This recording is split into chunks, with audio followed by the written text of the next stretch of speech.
యెషయా గ్రంథము 40వ అధ్యాయం 29 మీరు చూసినట్లయితే శక్తిహీనులకు బలాభివృద్ధి కలుగజేయువాడు ఆయనే అని రాసుంటుంది.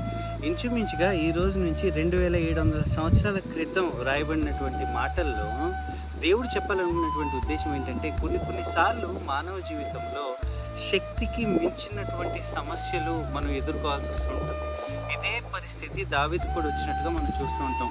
ఆ టైంలో దావీదు అంటాడు, నా దేవుని యందే నేను బలం తీసుకున్నాను అని అంటాడు. సో దేవుడు కూడా చెప్పే మాట ఏంటంటే ఈ పరిస్థితులు ఎప్పుడైతే వచ్చినాయో నీకు బలము దయచేయగలిగింది చుట్టూ ఉన్నటువంటి మనుషులు కాదు కానీ ఆయనే.